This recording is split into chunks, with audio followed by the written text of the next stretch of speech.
easy being a board member, sometimes making the decision on behalf of everyone, because not everyone will like what we're deciding. Who are we, right? So, but what's good is we also have a one-on-one relationship with everyone there, so that helps. And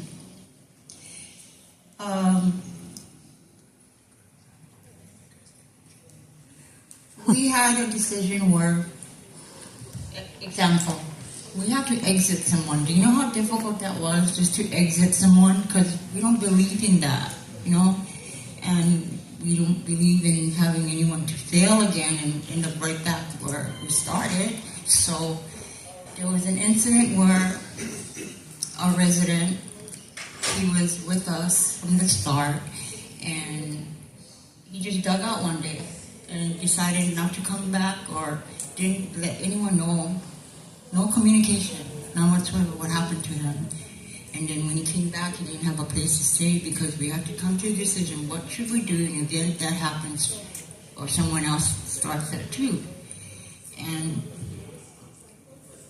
compassion is the greatest gift of everyone. And I think we laugh that, we're stereotyped, so what? We continue and go on and hold our heads up high. And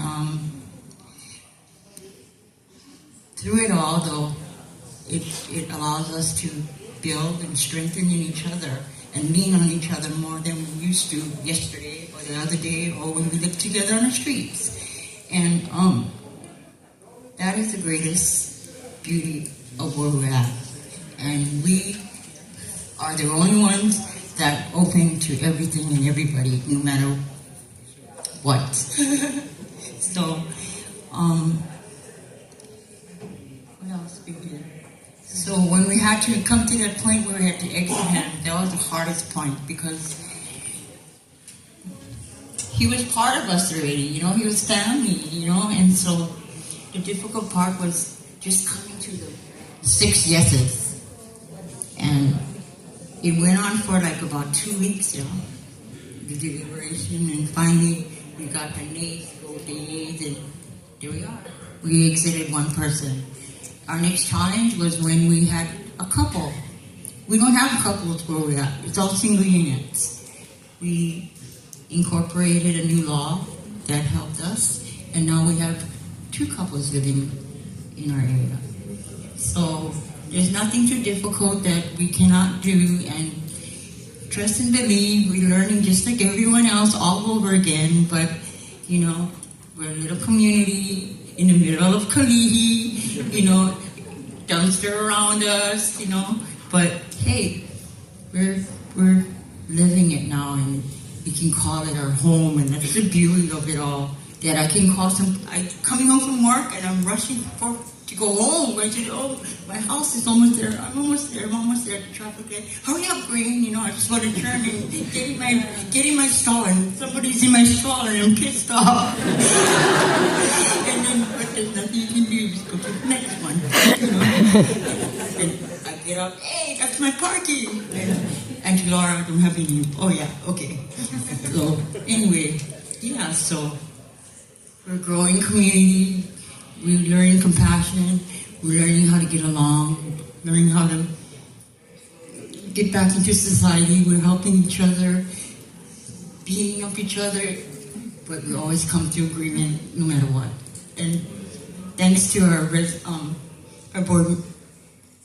I want to cry, sorry, because this is so overwhelming. You guys don't understand. I mean, at one point I had nowhere to go, and in 1 month time, only God can do that. Yeah, I did explain to you. I had a free car now. Somebody just wanted me to pick it up because they needed a space, and then I had a job, and then I have someplace I can go home.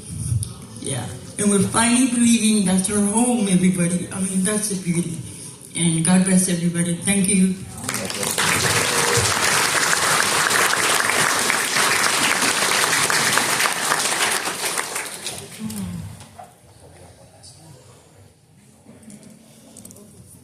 So Ho'okahileo Kauhale holds residents meeting in order to facilitate resident active engagement in community building, ensure that each resident has a voice, support the goals and self-sufficiency and sustainability over time. These meetings provide residents with the opportunity to make announcements, raise concerns, discuss pressing issues, provide updates on ongoing projects or activities, plan for upcoming projects or activities, ask questions, make comments, share new ideas. The meeting is held on a weekly basis, facilitated by staff and resident council. All residents are encouraged to attend and participate. So for us, this is one of the biggest things that we do every week, and we feel like this is mandatory. Well, not mandatory or you're in trouble, but we feel like this is very much needed on a weekly basis, just so that way, even if we have clients who say are having horrible arguments, always angry at each other, this is the place that we can come to, and it's safe for everyone to get your feelings out there, let everyone else in the community know how you feel, we can discuss it. It doesn't matter if, and this is the thing that I feel like a lot of people don't understand, that when it gets loud, they're like, oh, they're getting loud, we need to stop it. No, sometimes that's just how the raw emotion comes off. As long as you're there to facilitate it and just be like, hey, as long as we can keep this cordial, raising your voice over here, it's fine. As long as we can come to a conclusion at the end that everything is okay. So this is our biggest point on how we make this program work. Next slide. So, thank you to our supporters. Song rap.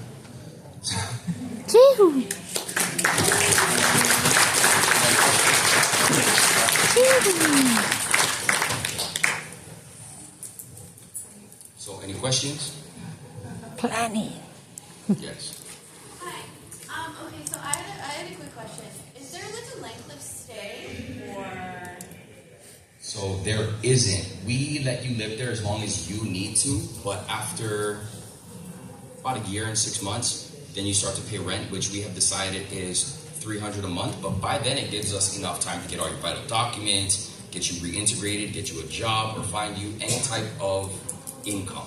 If you're disabled, we'll get you Social Security and work on any type of way to help you with that. And if you are on a fixed income, we do 10%. So we're not taking your entire paycheck. So you still have money to live off of on a daily basis. Anyone else? Yeah. Just about your community gardens, you said you got 2 of them. We do. Is the general public open to those to be a part of the community, or that's separated because that's like a separating factor? So that is something strictly worked on by our participants. Their hard work, and we just feel like it should be their little safe space to work on and beautify their home. Where if you go to Ho'okahi now, our gates are covered in beautiful plants that are all planted and grown by our residents. And we like to keep it that way because it's their pride, their home. I have a question about the process of being kind of community governance, and then you guys as facilitators kind of, but is there room for someone to be a leader in that, or is there a need for someone to be some type of leader in terms of specific things like security, emotional support, helping people who are more in need, things like that? So helping people in general is more of my job, but in terms of day-to-day, yeah, in terms of like day-to-day issues, like say if something that we brought to the board recently, chores were not being completed on time, so we brought it to the board and said, okay, well, we had left it to you guys to do chores on your own, and we noticed that some chores aren't being done, so we brought it to the board and said, what are your recommendations for this? Because at the end of the day, we go home, you have to live here, right? So what are the decisions that you guys feel are necessary? They said, well, assign chores. So they assigned everybody a chore, and we work along if you're able to do the chores. If you're elderly or medically not able to, of course, we're not going to have you carry the heavy trash to the dumpster. Just something simple, like just pick up some rubbish by the tables, wipe the tables, and make sure the common area looks nice. So we do adjust the chore chart according to the clients, but that was something that was created by our board and their decision making. So it really seems like there's not really a need to have someone in charge of the first chores, someone in charge of I don't know if there's Oh no, so we do have a head of security. We have heads of course, staff, and security. But in terms of the residents, we like them to make their own decisions, considering that this problem solving is really going to assist them when they move on to their own. So when you're reintegrated into society, these are decisions that you have to make, right? And so this gives them a chance to make these decisions in a group and slowly bring it up over time. Also, just to top on that, we also did hire security from within our agency, because who better to protect your home than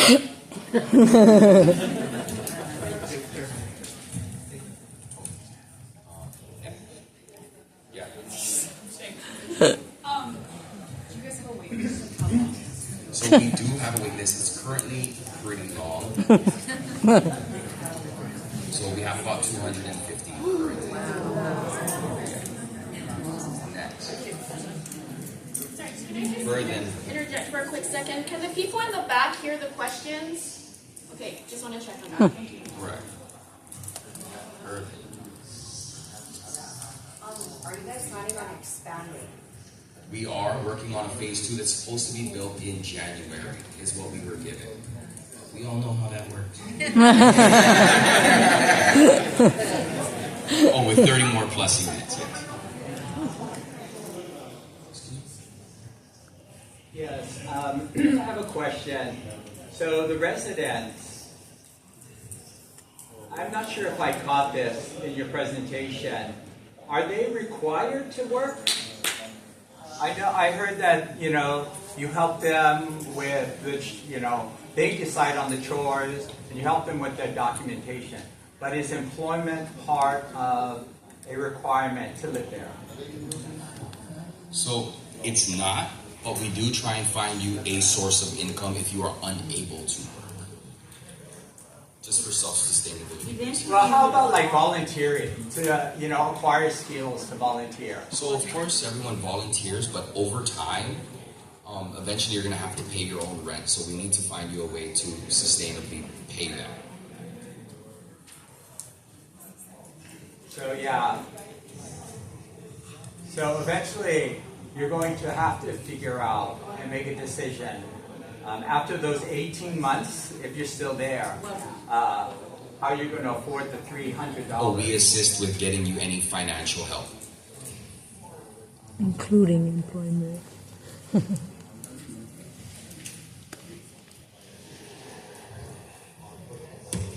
Well, our goal So- is to make every one of us as a resident to be employed. That's our goal.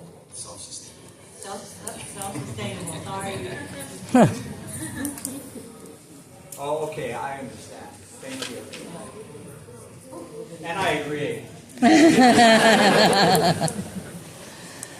You mentioned that you have a 3-day guest pass thing. Yes. Have you ever had any kind of bad things happen to that, or like how's that going so far? Honestly, no, because a lot of our residents know that you're responsible for your guests. So because of that, they're very picky with who they let go.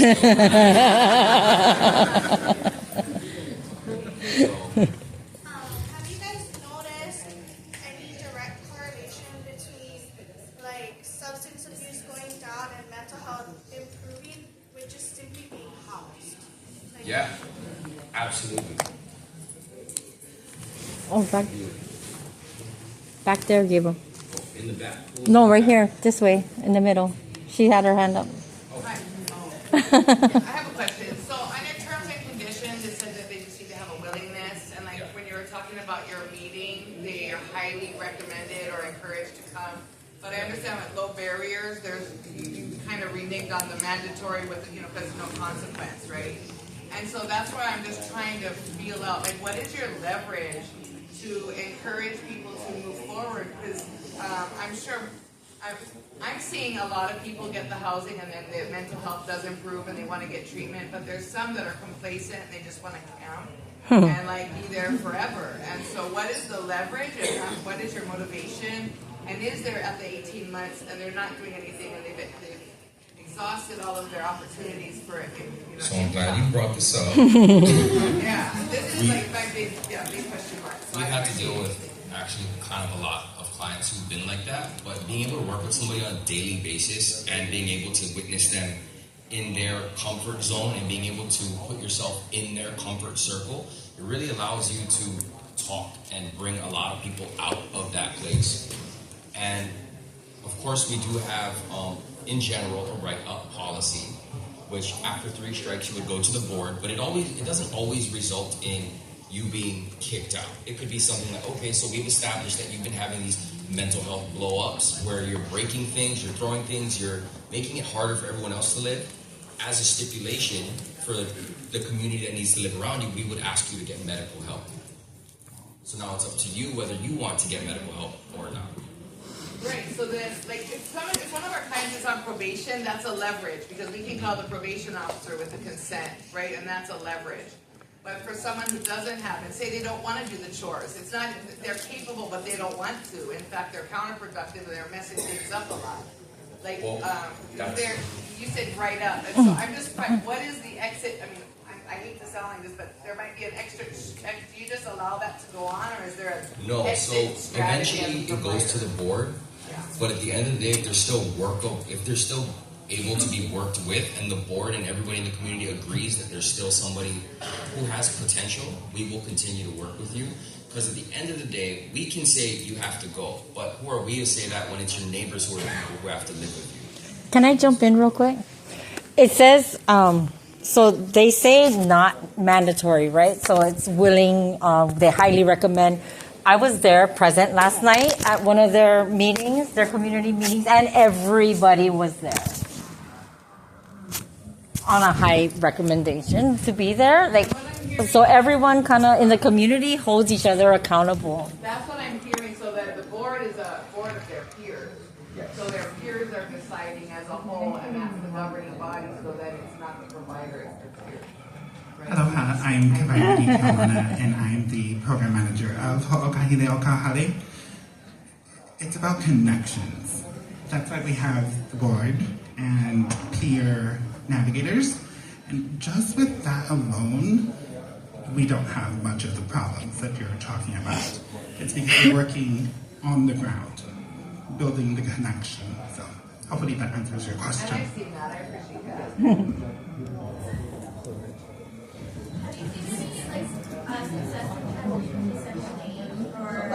Sorry, it got kind of loud. What was that? Oh, sorry. Have you guys seen any successful transition or public housing or anything like that? So, This type of housing program? Currently, we have not rehoused anybody yet. A lot of our clients are still working with us because we are still a fairly new program. But in terms of being able to live on their own, a lot of our clients are employed, they keep their areas clean, they pay all their bills that they have, their phone bills, their gas, everything on their own. So they're pretty self-sufficient, which is a lot more than if you were to take somebody directly off the street and put them into housing. None of those skills are available, and you don't know how to do anything that you're having to do now, right? Whereas now we teach it to you on a slow, day-to-day basis over time, and it has impacted our entire community policy. Okay.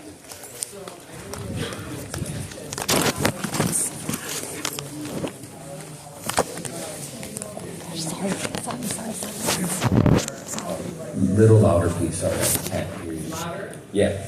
Do you know if there's any plans for a model like this for families with young children or something like that? So as of right now, I don't.